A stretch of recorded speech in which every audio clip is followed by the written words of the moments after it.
Alright, here I am. Made it back again.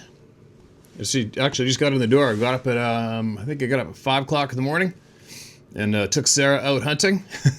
She decided she wants to get her first deer. And also bought her a little 22 rifle the other day for shooting grouse. Because she showed interest. We saw a grouse the other day and she's like, "Can I shoot it?" I'm like, "No, with that rifle." And I saw that she had an interest in wanting to shoot a grouse. I'm like, well, that's kind of cool.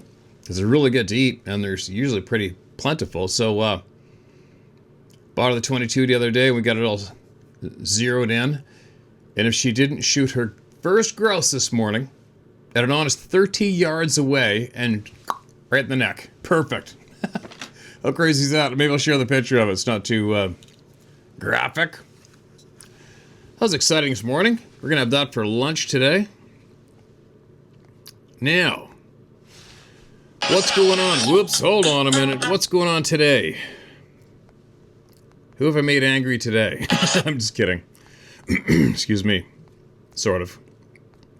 Sort of kidding, sort of not. I usually make somebody angry somewhere for something.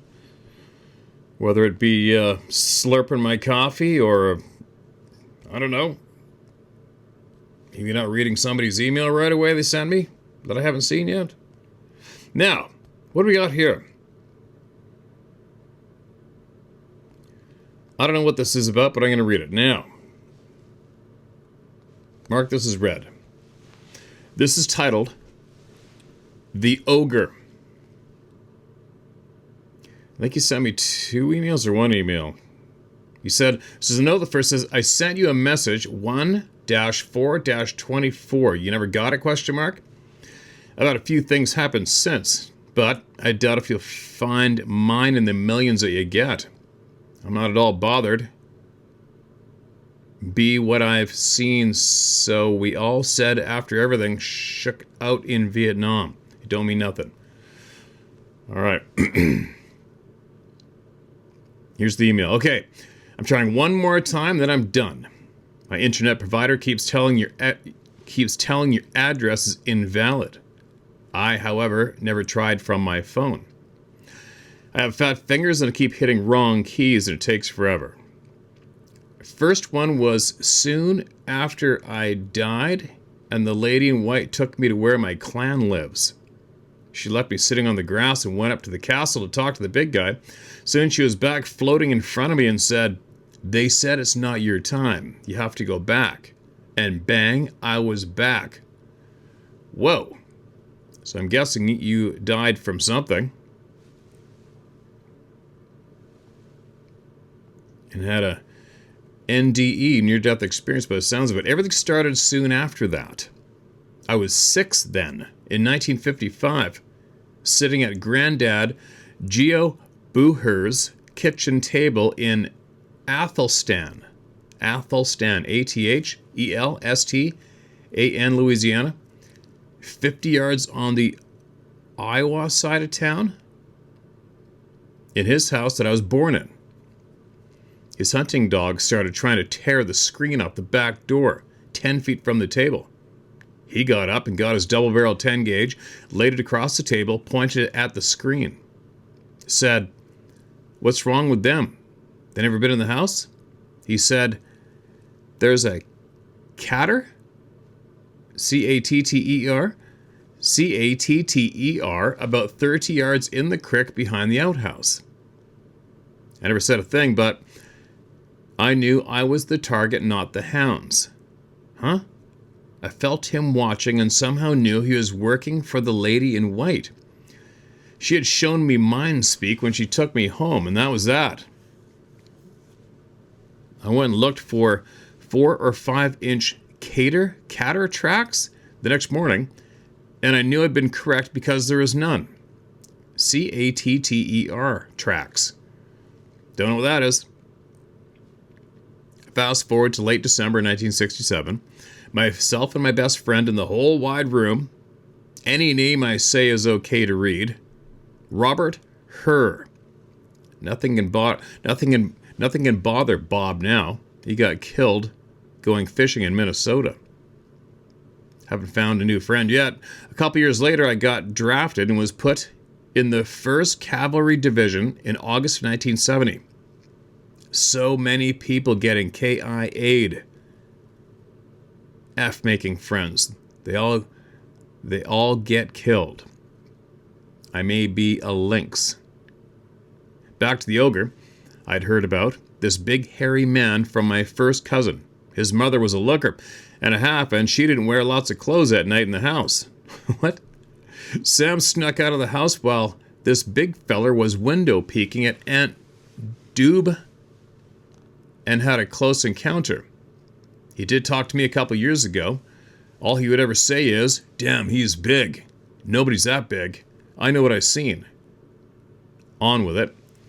Robert and I decided on a full moon with 6 inches of snow at 2300 hours to have his dad take us out to the East Nishnabotna River, 1 mile north of Shenandoah, Iowa. All right, let me spell that. Nishnabotna River. 1 mile north of Shenandoah, Iowa. His dad just stopped south of the bridge. I got out one side, Bob got out on the other.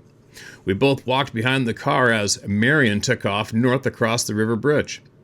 I felt Bob's nerves. Yes, we knew how each other was feeling. We turned and went down to the bank on the east side of the road. River was thickly frozen. We both knew we had company.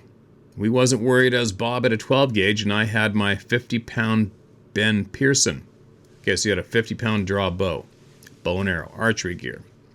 So we start walking west on the ice. Someone was fading on the bank in the timber. I'm reading exactly everything spelled, okay, you guys? Started going again. We both stopped and turned to look at the bank, and we both seen him, like 15 yards away.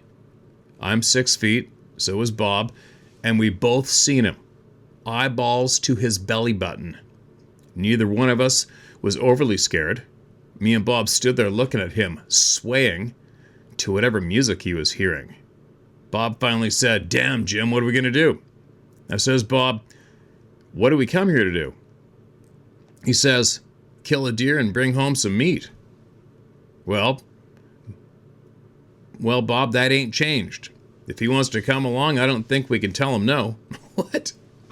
So we start walking west on the ice. He faded us. I think he meant followed us. About 75 yards west, the timber petered out, and 8-foot horseweeds took over for a quarter mile. As soon as he got to the horseweeds, he was head and shoulders taller than the weeds. And he took off. He covered that distance in a couple of seconds. We kept walking to the mouth of the 4-mile creek. I told Bob to stay in the open where he could see what's going on, and I went to check for tracks. And then down and back up the creek bank. Nothing on the east side, nothing on the west until I got to the top. That is when I got a little concerned about things. He had cleared the creek bank to bank 40 or 45 feet and made a perfect 3-point landing. As I walked up the path, I found 2 20-inch long, 9-inch wide, bare human footprints, and 1 right-hand print over 2 times the size of mine. And as far as I could see, not one more track. I called Bob up to show him. He came up and looked again. Finally, Bob said, "I don't want to go on that way home. And I think I want him to deer hunt instead of us." It was over 2 miles out of our way, but we went back the way we came. Bob took point and I pulled rear guard. Less than a year ago he visited me. The lady in white showed me how to fly when my body is unconscious, and I've never forgotten. So I'm out flying, and the ogre comes into my dream. What? This sounds crazy. So I'm guessing you're doing the out-of-body shit at nighttime? I wonder who the lady in white is. So I'm out flying, and the ogre comes into my dream. Of course, I knew him right off. I said, "Hello, big guy," in mind speak. "What do you want?" "I want to know if you're still afraid of me." I respond, "What makes you think I ever was? You and your friend went a long way out of your way to go home. Yes, we did, but it was out of respect and courtesy. I know that the lady in white has had you watching me since that time at my granddad's home. Yes, she likes you. Yes, I know, and you are special to her as well. Don't be a stranger, come see me sometime before my time here runs out. And he hasn't yet. But I lost my keys and he picked them up and he put them on one of my daily paths, right under one of my favorite medicinal plants, leaf, where he knew I'd see them. And that's not all, but that is enough. Old Jim by God Grub is out of here now. Well, Jim, it sounds like you must be a character. I have a funny feeling, or, yeah, Jim, or Ralph? Okay, what is starting at the Jim? There's a few confusing lines in there, but we got the gist of it. Because obviously there's a lot there that sounds familiar from what we've heard from other people. The mind speak and out of body thing going on. Maybe why don't you, if you can, maybe you could read us now that you've heard your email read. You might want to send us another version with a little more detail, maybe, or some more information. So am I guessing right? You've had an out of body experience, right? By the sounds of it, and this being came to you via telepathy again. Amazing. Crazy. A little confusing, but I got it. I'm picking up what you're putting down. I appreciate the email, man, but email me back again. Throw me down some more details one day if you would. And I would appreciate that. 45 foot leap. No problem. Whew, imagine watching that.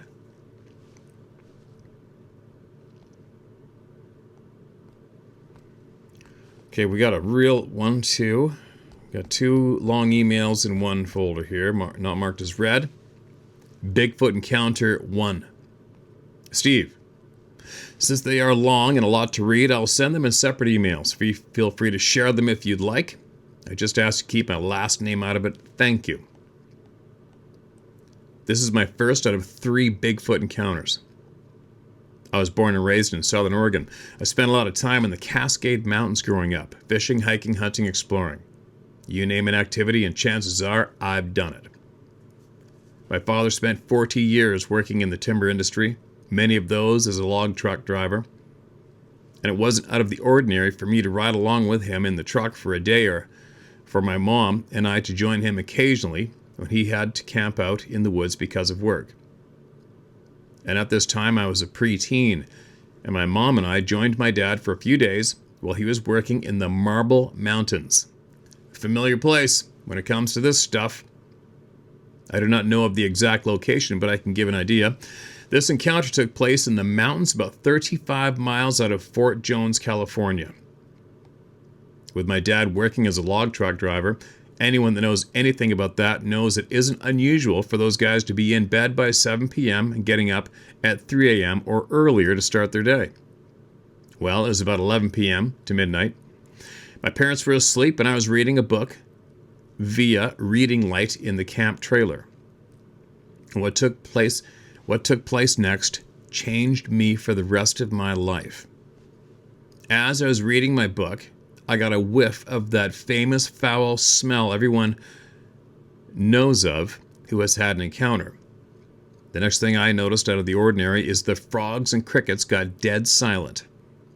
So I knew there was a predator of some sorts in the area. So I decided to shut off my light and take a look out the window to see what I could see. I got extremely lucky this night, as it was a full moon, and it lit the woods up like daytime. I grew up in the era of the movie Harry and the Hendersons, and this got me obsessed with Bigfoot at a very young age. And as I looked out the window, I knew exactly what I was looking at. I looked into the distance about 50 feet away and seen the outline of a bipedal creature. He was just sitting back, observing, but he had places to be. I'm pretty sure he was making a judgment on if it was safe to go on about his business. He was carrying a dead deer, probably to feed himself and his family. I watched him cross the clearing behind where my camp trailer was sitting, crossing the logging road and stride up a steep bank like it was nothing. I didn't mention anything to my parents, but the next morning I took my dad's tape measure and measured from the ground to a branch on the tree where I'd seen his head roughly. Granted, I'm not an expert by any means, but I guesstimated him to be about 8 feet tall. Excuse me. There were some prints, and they were 18 inches long and 7 inches wide. Again, I didn't say anything to my parents because my dad doesn't believe in Bigfoot. Until later that day, one of his co-workers and good friends showed up, and they said they found footprints the same size that I had by their campsite, and the fur of a deer that looked like it had been peeled right off the meat, like you would tear paper down the middle, even though they didn't find any of the remains except for the fur. The next day, my dad didn't have to work, so he, my mom, and I joined some of his co-workers and their family at the nearby lake that was about 3 miles up the road. There was a group of about 20 people, and everyone was just fishing, visiting, hanging out, enjoying nature.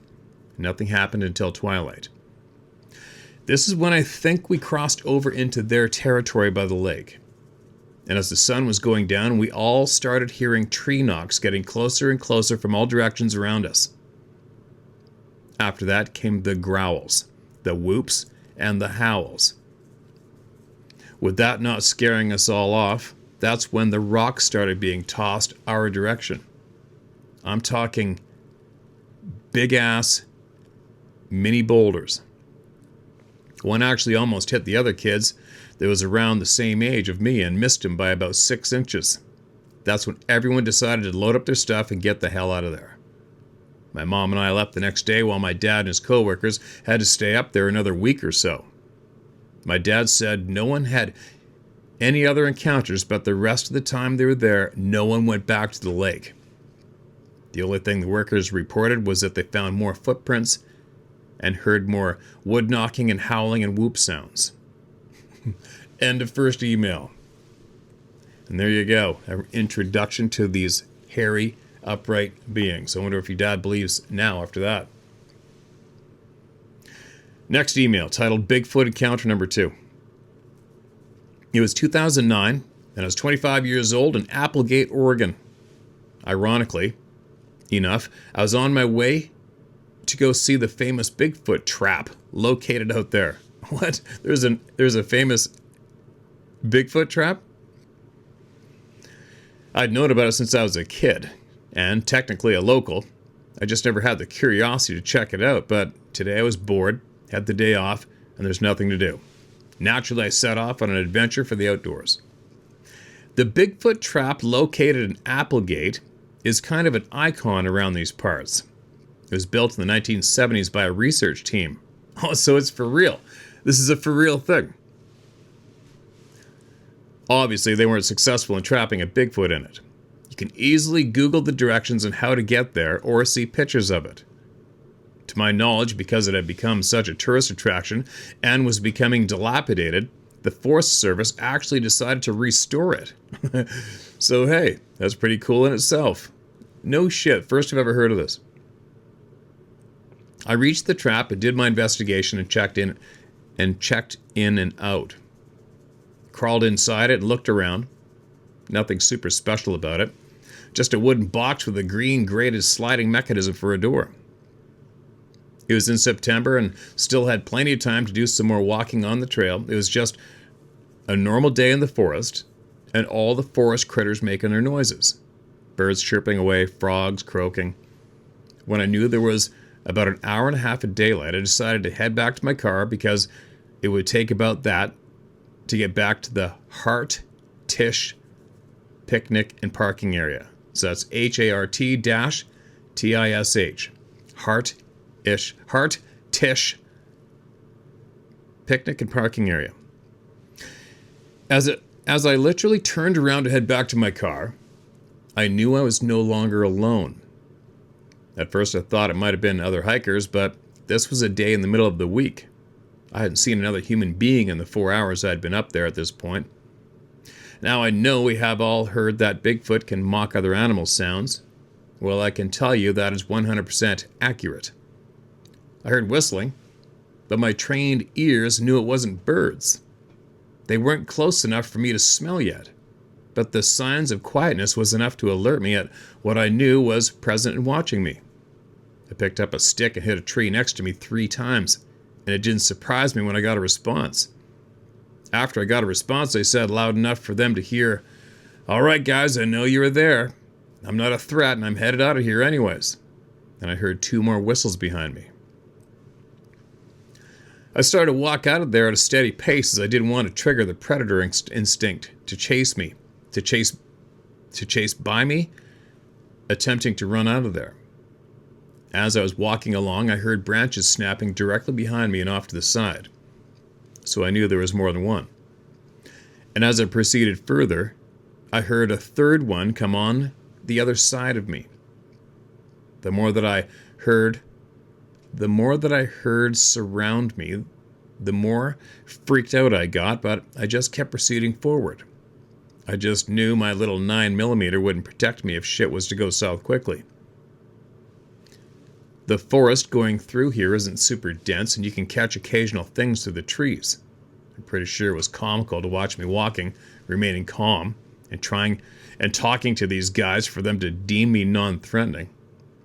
I think they have a sense of humor and like to mess with us humans every so often. And now, 11 years later, I think that's what this trio was doing. I was scared and nervous, but I didn't feel threatened. I never got to see the one behind me, but I have a feeling he was the pack leader, so to speak.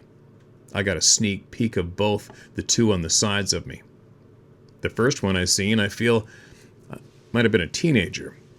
I got a mischievous vibe from him/her. I would say no more than 6 feet tall and shoulders about 3 feet wide and possibly 400 pounds. Maybe a small female? She was on my right, and that one making the more quiet... She was on my right, and that one making the more quiet sounds. The second one on my left, now I got to see him a whole lot better, and I don't think he was trying to hide anyways. He was a good-sized one, and not shy in the slightest. He was maybe 20 yards from me, if that. I stopped, turned my head, and say, "Easy, big guy, I see and respect you." We made eye contact, and I gazed at him for probably roughly 30 seconds. He was black in color, stood 7.5 feet tall, easily 4 feet wide at the shoulders, and 700 to 800 pounds. While we were doing a stare down, he stepped forward to let me know he wasn't afraid of me. So I repeated my words and continued to walk towards my car. Whew. Good for you, being able to keep your nerves together. Not many people would. After the stare down, they stayed with me probably another 5 minutes and proceeded with their business once they figured out I wasn't a threat. I thanked them for the escort protection. Whether that was what they were doing or not. I didn't realize how long they stayed with me and how close I was to the parking area, because when they disappeared back into the forest, I was maybe 500 feet from my car. I kind of regret not being able to see the third guy, but I knew he was behind me. I wasn't trying to do anything to make them mad or put them on alert. That is why I didn't turn around to see if I could see him. Holy cow. That's pretty intense. Good for you being able to stay calm. Bigfoot encounter number 3 is the next email. I'd like to add a couple of notes to this before I get into the story itself. I will not disclose the full location of where this took place. I'll explain why. So in this encounter, the big feet was very territorial and not afraid by any means. I do not want people to go trying to seek this hotspot by putting themselves or the Bigfoot in this area at risk and in danger. My second note is I'm a hunter, and I love my guns. I come from a very long and big line of hunters and gun supporters. With that, I'm not a trophy hunter by any means. When I'm able to get a game animal, that sacrifice is always thanked for feeding my family and does not go to waste. With that being said, I'm also pro-life and a big believer in self-defense. I never go anywhere without protection. If I feel myself or others with me are endangered, I will protect all of us to the best of my abilities. When you get into this encounter, you will understand why I'm saying this. And one last thing, this is me giving all the readers an advisory that this is a scary and aggressive encounter. Please read at own risk. October 2015, hunting season's in full bloom, and I'm 30 years old at this time. The location is the middle of the woods in no man's land out of Prospect, Oregon. I'm by myself and going to my usual hunting spot that has been frequented by my family for 3 generations and some close family friends. It's early in the morning, between 5 and 6 a.m. I'm sitting up in the tree stand looking out for wildlife. I was armed with a Remington 308 with a scope. I spent the day up in the stand scanning the area and looking for any kind of sign of game life with no luck. The birds were chirping, and I heard other animal noises, so I knew there was nothing in the area at this time to alert the other animals. Night was coming upon me quick, and I decided to head back to my camp, which was less than a half a mile away. And as I got back to camp, nothing out of the ordinary, and still no sign of any predators or Bigfoot in the area. The first night was pretty quiet. Heard some wood knocking and chirps, so I knew they were nearby. They just weren't making themselves completely known. The night went smoothly and no problems. Day 2, I went back to my tree stand and kind of repeated what I did the previous day. Night 2, I got a little action as they were closer than before. The wood knocks and chirps were louder and more close. I even heard some chatter amongst them. I figured there was at least 3 of them based on the different tones and sounds of the chatter. I tried to communicate with them by telling them I was just out here trying to get some food and not be a threat to them. Again, the night went smoothly, but I knew I was being watched.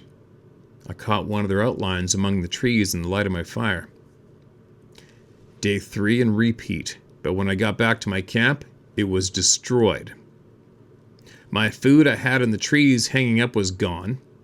They got into my ice chest and all its contents were gone or spread out all over my campsite. And the rest of my items were knocked over and scattered everywhere. My tent was basically non-existent. I got heated and yelled at them, and I told them it wasn't right of them to do that when I didn't mean them any harm. Back then I hadn't noticed, but I think that was their warning towards me to leave before it escalated. Of course, I didn't take the hint and stayed a third night. What? You what? As the third night progressed, the situation escalated. The wood knocks seemed to be my first warning. These were loud, hard, aggressive, and constant. Every 10 minutes they got closer and closer. When this didn't seem to scare me off, that is when the rock throwing started. The rocks were small in size that a person could easily pick up and throw. The rocks came in from all directions at me. A couple of small logs and large branches were thrown at me as well, and I yelled at them, telling them to stop, and that I would be leaving in the morning since they had destroyed all my gear except my sleeping bag. I'm not going to lie, I was definitely scared at this point. Do you think? With me yelling at them and telling them to back off, they got silent for a while, just long enough for me to fall into a good sleep. Probably a couple hours later, and they started throwing rocks again, and were definitely a lot closer, and I was surrounded. I fired a warning shot with my pistol and told them to back off again. And after that warning shot, I heard growls and chatter that vibrated through my whole body. I told them to back off again and that I would be heading out at first light. They were silent again, long enough for me to fall asleep again, and I got woke up literally right as the sun was peeking up and daylight was barely beginning. My alarm clock was extremely loud and close steps from a very large creature. I looked to my left from the direction it was coming from, and here came the largest Bigfoot I've ever seen. Now, I might be exaggerating because of how scared I was, but this guy was easily 10 feet or taller with shoulder width of 5 to 6 feet and easily over 800 pounds. He was big. Boom, boom, boom, vibrating through the whole forest and him coming after me. I did fire 2 warning shots to get him to stop, and to no avail. Boom, boom, boom. To no avail did the warning shots work. I grabbed my rifle and started heading down the hill to my car. Now keep in mind my car was parked on the main road that was easily a mile away. I'm waddling as fast as I can, and I'm a fat woman. My ass doesn't run. boom, boom, boom.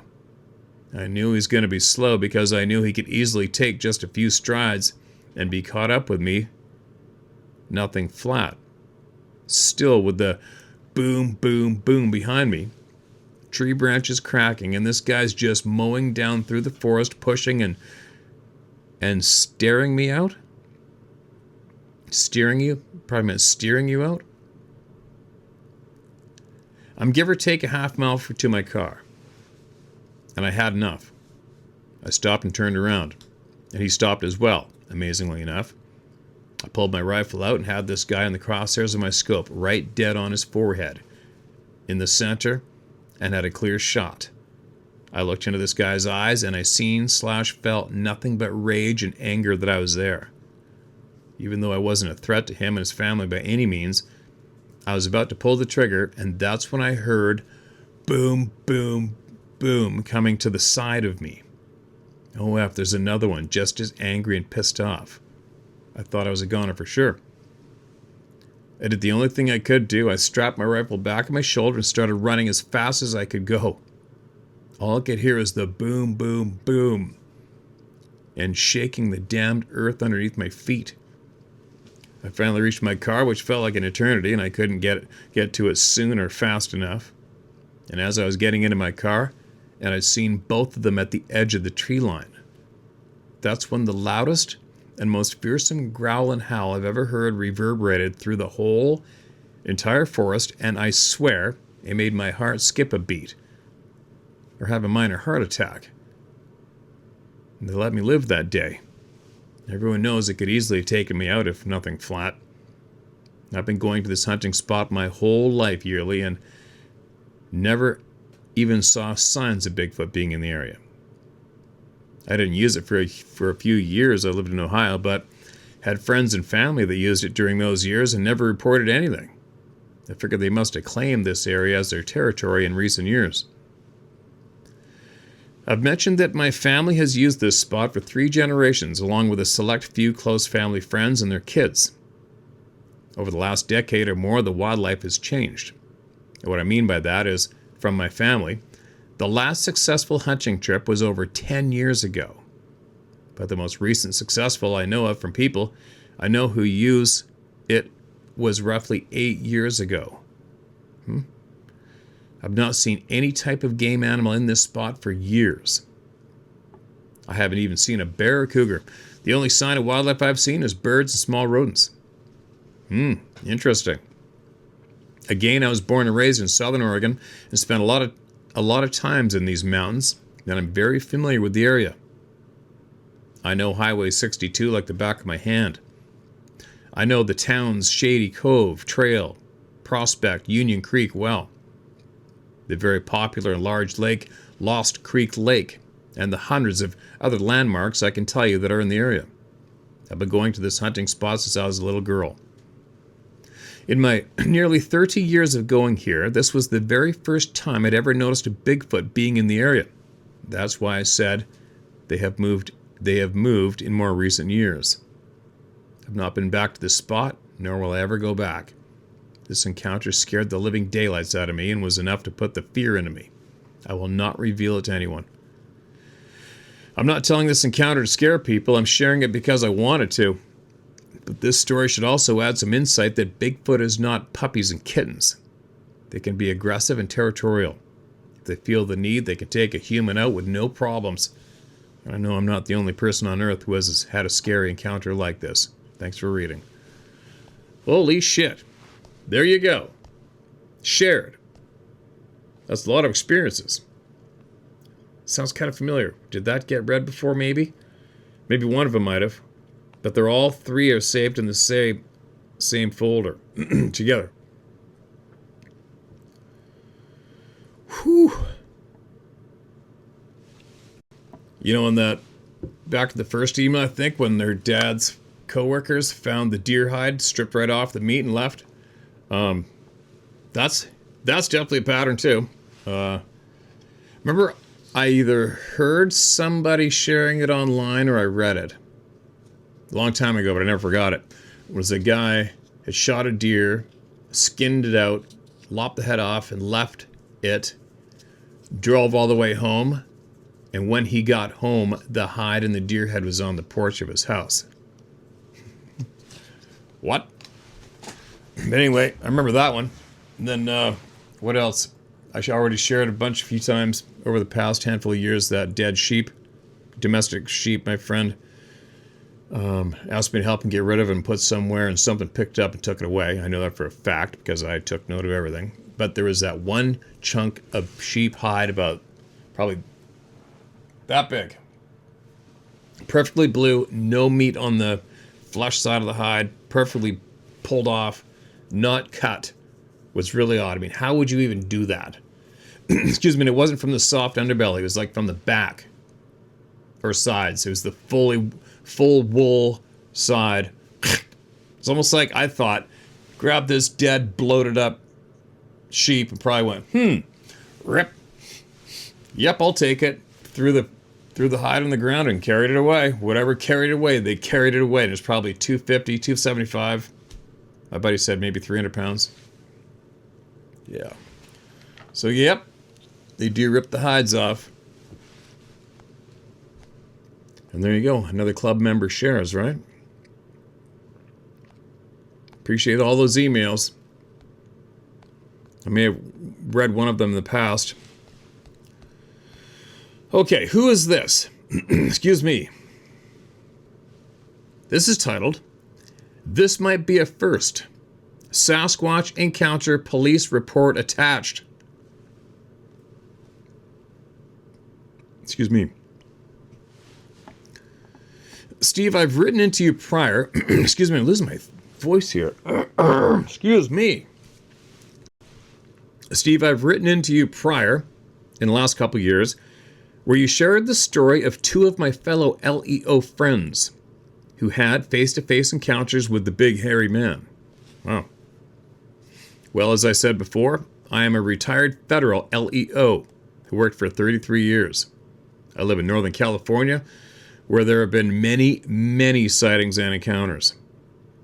A retired officer friend of mine who has law enforcement contacts in a remote Northern California county, who sent the following U.S. Forest Service police report that chronicles an encounter by two hardcore backcountry black-tailed deer bow hunters about 7 weeks ago. Whoa. This is an authentic police report, and the first I've laid eyes on regarding this topic. As a police report, this is a public document and record and available to public. Wow. However, I ask that when you read it that you omit the names of both involved hunters and the reporting officer. It is a very compelling and scary report. As always, we tribe members appreciate your work. Take care and best to you, Sarah, Ruby, the dog, the horses, little Chippy, and the rest of your clan. P.S. Report is attached below. Holy shit. And I got you. I won't share any names. Crazy. So this is fresh off the pan, as in 2025-0910. Incident report number. Oh, sorry. Incident report number is 2025-0910. Date of incident, September 7th, 2025. Time of incident, approximately 8:30 p.m. Location, Anthony Peak, Mendocino National Forest. Reporting officer, Officer blank blank. USFS Law Enforcement. Case status open. Incident summary. Here we go. On September 7th, 2025, at approximately 8:30 p.m., a report was received from two bow hunters identified as, it's public, right?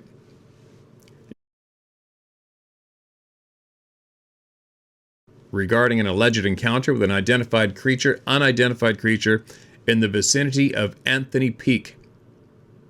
The hunters reported a possible attack by what they described as a large, hairy humanoid during their evening hunt.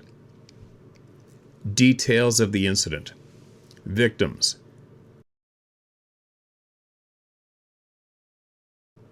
The victims stated they had set up their hunting camp approximately 1.5 miles from the Anthony Peak trailhead. They were preparing to return to their campsite after a day of bow hunting when they heard unusual noises coming from the nearby thicket. The sounds were described as deep growls and heavy footsteps. At approximately 8:15 p.m., while packing their gear, the victims reported seeing a large figure emerge from the trees. They described the creature as standing approximately 7 to 8 feet tall. 7 to 8 feet tall, covered in dark brown fur, with broad shoulders and glowing eyes. The creature let out a loud roar, causing the victims to panic. Actions taken. In response to the perceived threat, the victims attempted to retreat to their vehicle. During their escape, they reported that the creature charged at them, causing them to drop their bows and equipment. The victims stated they ran approximately a half a mile before reaching a clearing where they were able to call for help using a cell phone. Evidence collected. Upon arrival at the scene, Officer Blank conducted a preliminary investigation. The following evidence was noted. Footprints. Large, deep footprints were found near the campsite, measuring approximately 18 inches in length. The tracks appeared to lead into the dense forest. Damaged equipment. Several items of hunting gear, including a bow and backpack, were found damaged and scattered around the area. Witness statements. Both victims provided detailed accounts of the encounter, expressing fear and disbelief regarding the creature's appearance and behavior. Recommendations. Due to the nature of the incident and the potential for further encounters, it is recommended that: number 1, increased patrols. USFS law enforcement increased patrols in the Anthony Peak area, particularly during peak hunting seasons. Number 2, public awareness. A public advisory be issued to inform visitors of the potential for wildlife encounters and to encourage caution in the area. Number 3, further investigation. A follow-up investigation be conducted to gather additional evidence and assess the validity of their claims. Conclusion. This report will remain open pending further investigation and any additional reports of similar encounters in the Mendocino National Forest. The safety of visitors is the highest priority, and all necessary measures will be taken to ensure a secure environment for outdoor enthusiasts. Report filed by Officer Blank Blank, U.S. Forest Service Law Enforcement, date September 8th, 2025. End of email. There you go. Let me double check. Hold on one sec.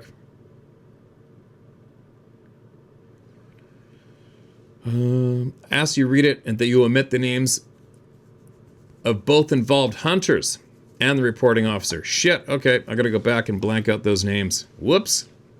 Okay, got it, caught it. Sometimes I screw up. I've done it in the past. I've done it a couple times, absolute pure accident, not very common, where somebody has said not to mention a name or whatever, then it's turned into a long email, and somewhere down the length of the email, the name will come up again, I'll read it out loud and forget about it. But we caught it, I caught it. But anyway, appreciate that kind gesture big time for sending that in to us and sharing that with us. Fresh off the pan last month, right? Now, I wonder what the reaction, the previous knowledge of this truth, how much did both these guys were in the 30s, by the way, 31 and 34. I wonder what they thought about the possibility of all this being real before they had that experience. I wonder.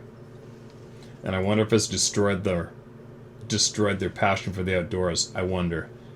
And I wonder if they're going to be here, if they will be here watching this channel. I wonder that too. I wouldn't be surprised.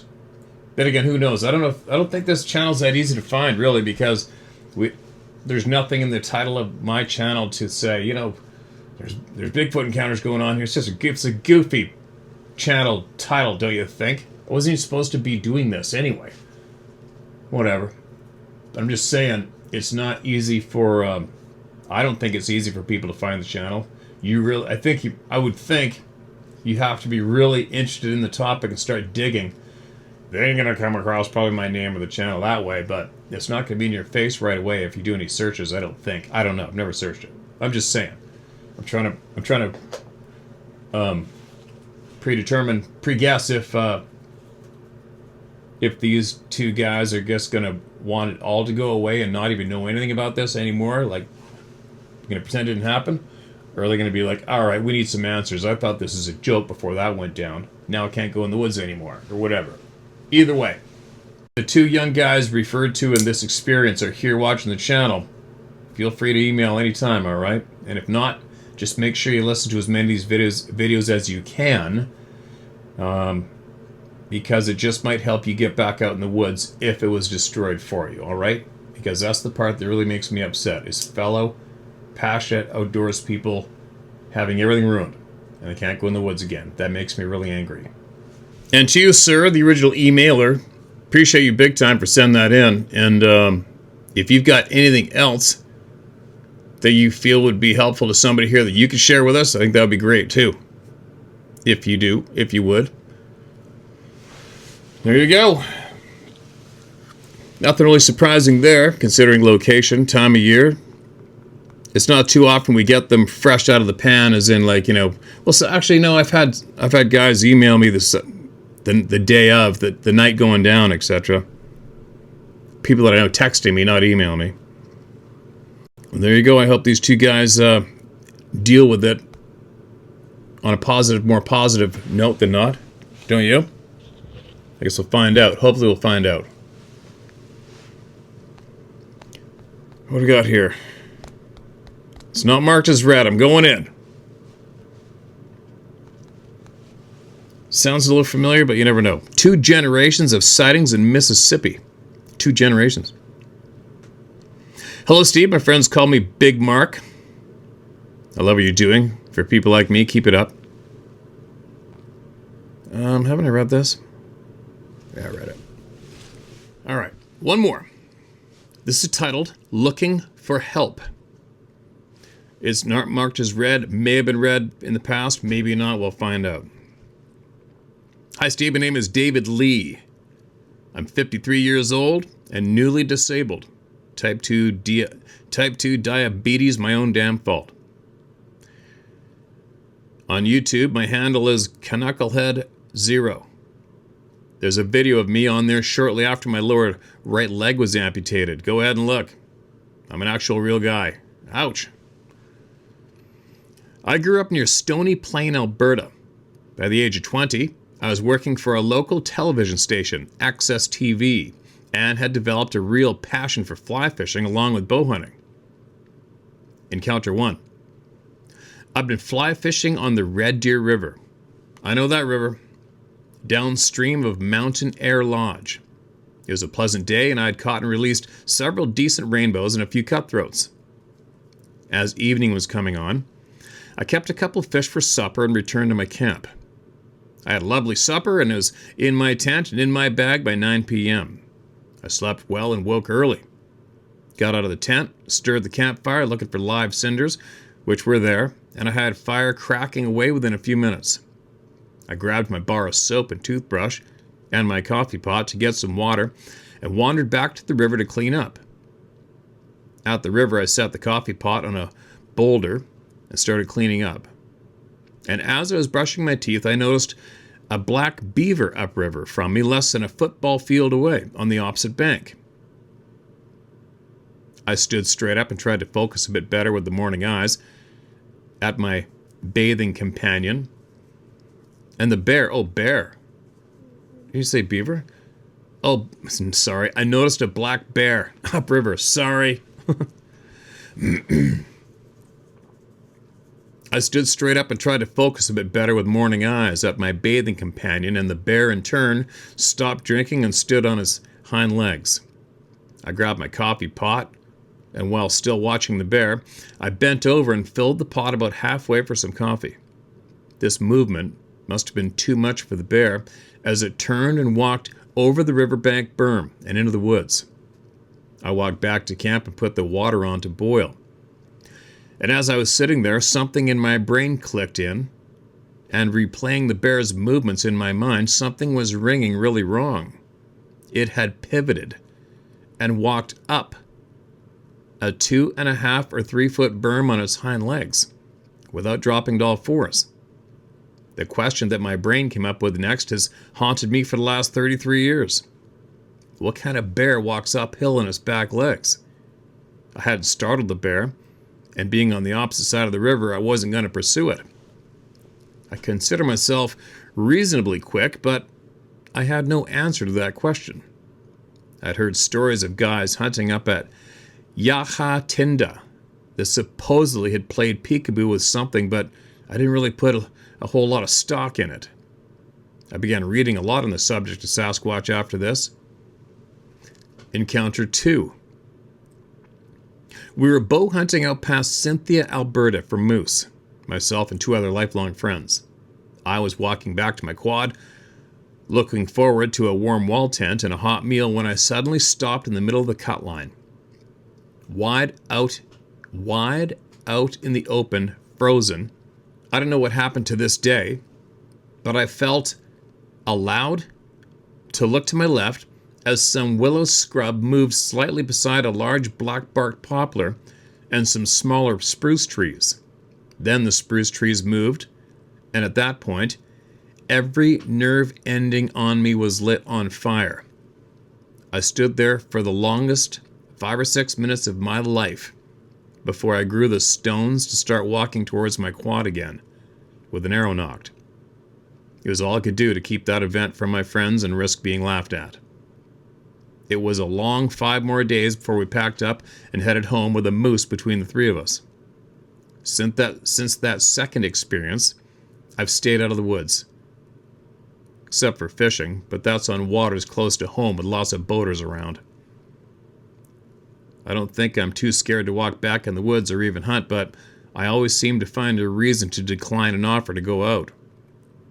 I still shoot my bow, and I took the firearm safety course and passed it handily, but have never gone to go get my card. It's like I lost my nerve, even though I still have the will. It's a very odd situation. Now, I've heard you say you want to help folks like me that have lost the passion we used to have for being out of doors. So there are my experiences. Not as exciting as some others I've heard you read, and I understand if you pass these over for reading out loud. Like I said, not too exciting. However, these events really bother me. Like I said, I consider myself reasonably smart. And even watching that bear walk up and over the riverbank, it took my brain a while to sound the alarm that what I had seen wasn't normal. So all these people who, like me, see something a bit off and they manage to jump to it being Bigfoot almost immediately, I find that disingenuous. So if you have some kind of an answer, I would, no joke, like to hear what you have to say. I'd like to go back into the woods again, being cautious but not scared shitless. Anyways, thanks for listening, and I wish you every success. Your friend, David Lee. Well, David, all I can actually say is what I say to everybody who comes in asking is, you know what you saw. Your gut knows. You know before I know. You know before anybody else knows. Your gut knows. Just the fact, like I said, how many times I said this? Just the fact that you went and found this place, this channel, and wrote into all of us through me. You already know the answer, my man. It just sucks that, it just bothers me. So many people have the outdoors, or they have that fair crack at enjoying life to the max stripped from them, which is absolute bullshit, right? It's absolute bullshit. That's why we're here. That's why we're here, no matter how many people laugh, shake their head, get angry, try to lash out and insult me and you for standing our ground and sharing the truth no matter what. Right? I didn't ask for it. I didn't ask for this. I didn't ask to do this. Do you know what I mean? I didn't ask him, like, hey, man, I think maybe one day in life, I think I'm going to make sure I try to get every single eyewitness testimony read online on the internet one day. Said nobody ever. But I'm not going to stop. I'm not going to stop because I'm one of those people that happened to, right? Didn't ask for it. Anyways, I'm babbling. Baby steps, just go back to the woods, baby steps, right? Tidbits at a time. You got to understand and realize that these beings, these people, whenever they are here, which is quite often, do I believe it's full-time myself? Maybe for some. Definitely not for others. But the amount of, you've been bow hunting for moose, you've been bow hunting a while, you've been in the woods for a while, so you got to think about it. You've never been taken down or snatched up or gobbled up yet, right? And they could have, obviously. Baby steps. You go back in the woods a little bit at a time, but you rely on your gut for everything. If it feels off, you just don't go. I do that all the time in various places. Nope, I'm not going there today. Or I'm not going up there anymore. I'm done with that spot. I've done that lots of times.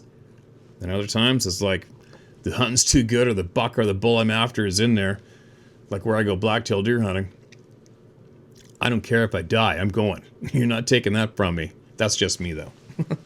That's how much I love it. I don't care if it's the last time I go. So be it. I'm going.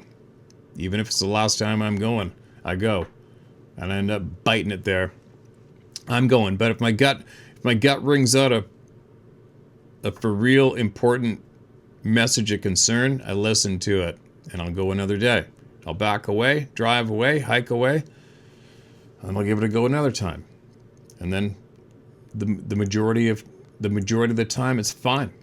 The majority of the time, but then there's just all of a sudden there's just that one day, that one morning, that one night. do you know? When somebody decides to give you some kind of a reminder that you're not alone. Or you're potentially not alone. But anyway, on that note, you gotta say thank you to all the people that write in kindly, right? I probably don't do that enough. You gotta thank all the people for coming forward with their honesty to share with all of you out there, because I put that poll up on the post page the other day about what do you think? How many do we have? Is there more witnesses just listening than have written in? And the majority of you said, yeah, that's probably the way it is. And I wonder how many of those people that did the poll are those people that know and they're not sharing their stories. Which is fine, right? But anyway, I'm babbling. I gotta get some food. I haven't ate today yet. Up early, did a little bit of hiking. I'm gonna eat some fresh grouse lunch with Sarah. And I'm gonna start packing my stuff. Speak of the devil. I'm getting ready to head to the coastal mountains, interior BC here. I'm gonna go check my trail cameras at my favorite spot, which is also where things happen quite often. See if my big bucks showed up yet, and if not, I'm going to continue north for 2 days and dive into those woods up north again, where my knife was lost and put in my backpack. And then hopefully my goal is I want to, for the first time ever for me, I don't even know if I know anybody's done it, but I already know the huge whitetail buck I'm after. He's a monster. I'm going to hopefully get him. And I'm going to try to get a monster mule deer. And then either on the way up or on the way back, I already have my monstrous size old blacktail buck. I already got him singled out. I know who I'm after. And that'd be a real cool thing for me. Would have one deer of each species, all absolute past their prime monsters in the bed of my truck at the same time for the ride home. That's my goal. I think that'd be freaking awesome. I almost did it 2 years ago. Almost. I missed the whitetail. I missed the whitetail, and then I turned around, and here's a great big grizzly bear walking up the cut line right up to my quad. And then hung a left. Instead of chewing the seat of my quad off, thank God. And then I ended up getting a record book mule deer, and I got my record book blacktail with my bow as well after I got home. Anyways, I'm babbling away. That's my plan. That's what I'm doing. I hope everybody in the outdoors who's a passionate hunter like me is out there right now a lot and having a lot of fun with confidence and added knowledge they're packing in their brain. An added little arsenal of knowledge that may or may not come in handy, right? At least you got it. But anyways, I'm really babbling. Probably not making any sense. I'm going to get going. So, share my story at howtohunt.com. All right? That's where you get your truth shared. Please keep emailing in. Not for me, but for everyone listening that needs to hear you share what they've witnessed. You know? And that's about it. Sarah's store. I think she's got a tiny little bit of corrections for her cookbook, and it'll be out soon. She still has the wool toques and caps and t-shirts, etc. in the howtohuntstore.com. Links are below, and I will be back. I should be back tomorrow. Sorry for the babble. I'll be back tomorrow. See you guys later.